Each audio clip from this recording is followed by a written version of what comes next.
I was doing some follow-up on the potential sale of or major investment into Nigeria's Mavin Records, which was announced about 2 months back.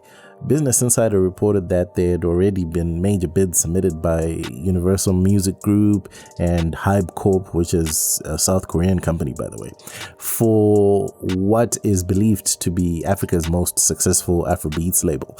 And they're talking anywhere in the region of 125 million US dollars to 200 million US dollars, which is a lot of money.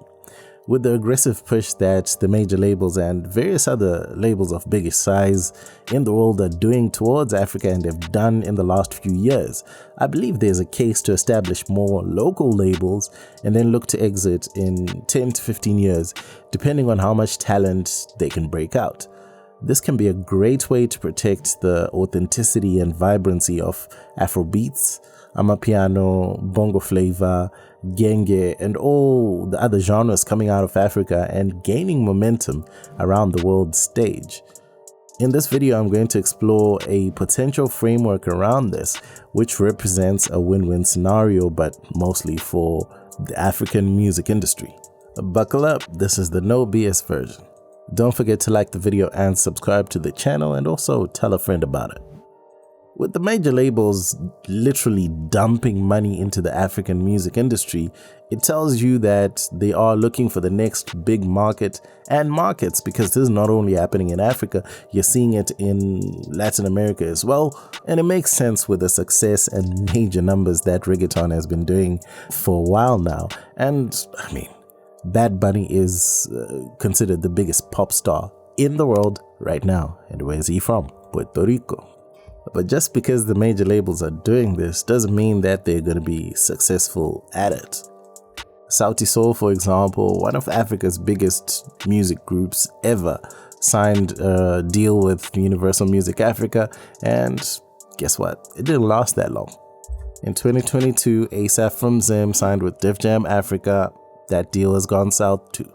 And it makes you wonder, these are major labels that have broken out some of the biggest artists, but they're still struggling to really find a way to do the same thing in the African landscape and replicate that success over and over and over again. And that's how they make their profits, and that's how labels operate.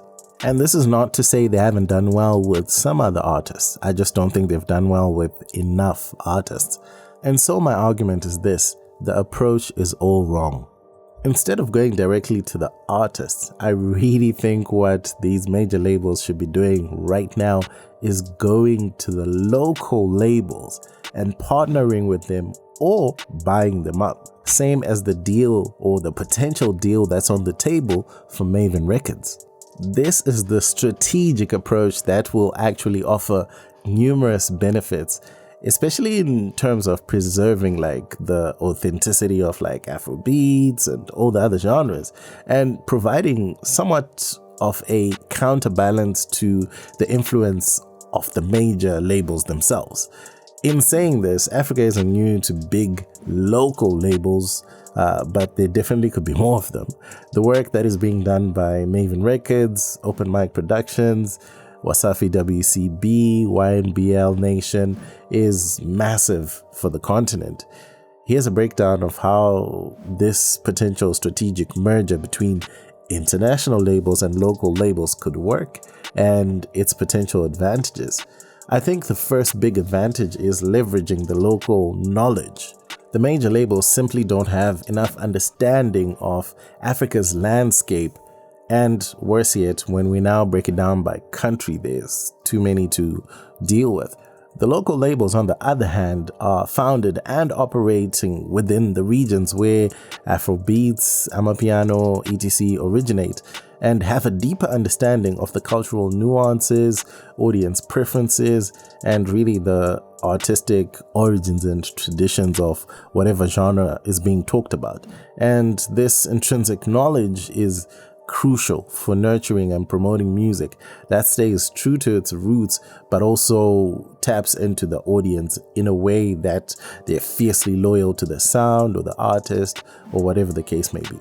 When the major labels partner with the big local labels, they actually become somewhat of an understudy. and learn how things are done in those particular markets.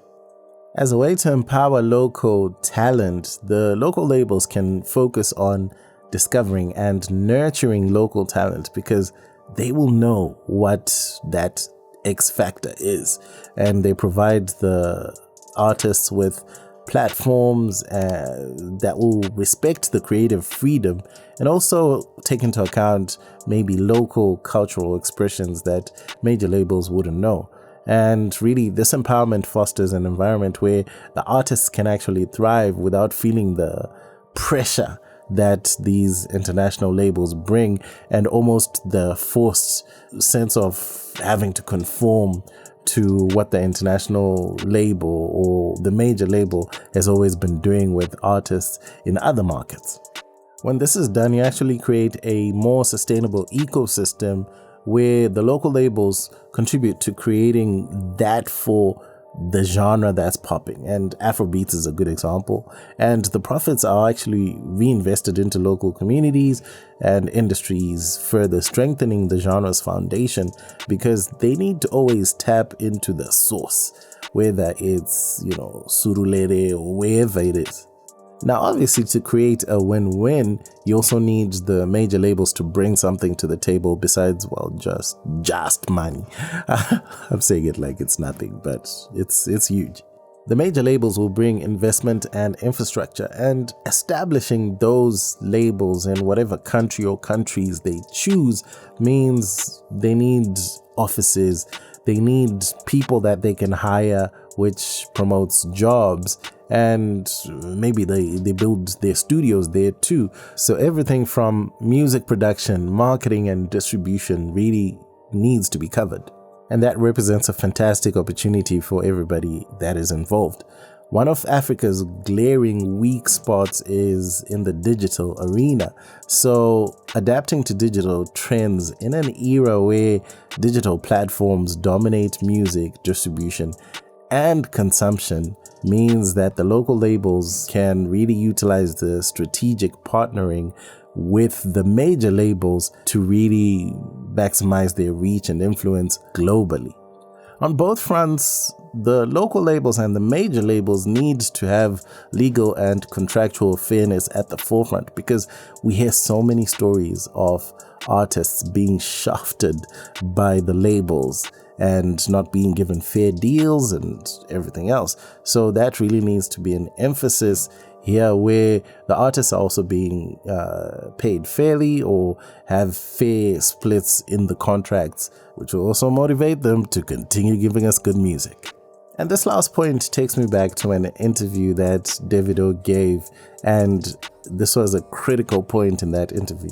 2016 was like kind of a slow year for me because I was in the deal. I didn't really understand what I was getting myself into. Mm-hmm. Like they were trying to make me do like other kind of music and stuff like that. So and then we dropped the EP, and that didn't do well at all. Mm-hmm. It was like to my people back home, it was like, damn, this nigga done went to America. It's so loud. It was bad. Like I was in a bad spot. I told Sony, I was like, yo, I need to go home. I went home for Christmas, got back to the studio, and I went back to the studio with my the cultural, the local producers, mm-hmm. Not like. And then we just came up with If and Fall, techno, big artist in Nigeria too. Mm-hmm. He did If, and then Fall was my producer, Kidam, and then dropped those two records, man, overnight. To me, this shows that there needs to be a balance between the pressures of global reach and then the local authenticity or the sound that really captures the people's attention as listeners of music. Because while focusing on all the talent and preferences, the local labels need to develop strategies to reach global audiences, but do so without compromising the music authenticity. And this is why I think we need both the local labels and the majors, but both playing separate parts with a uniform goal in mind to then get the music reaching far and wide. To conclude, I would say this: in their quest for numbers from Africa, the major labels have made a fundamental mistake in ignoring the local labels and just going direct to the artists until they start tapping into the big local labels to discover the formula of what works in whatever region they're trying to operate is going to be a few more years at least of just making many mistakes and trying to figure that out. The smart major labels are the ones that will champion the creation of or partnering with big local labels within the Afrobeat scene, particularly for now, since that's what's popping, and utilizing that insider knowledge to build their own framework of how to have sustainable business on the continent. If done correctly, there are many winners here: the local economy, the local artists, the local labels, and the major labels. And of course, Afrobeats and whatever genres are popping out of Africa at that point in time. What do you think about this? I would love to know and have a healthy discussion around this. Let me know in the comments below. Otherwise, that's it from me. My name is MJ Wemoto, son of Zimbabwe, signing out. Peace. Dane.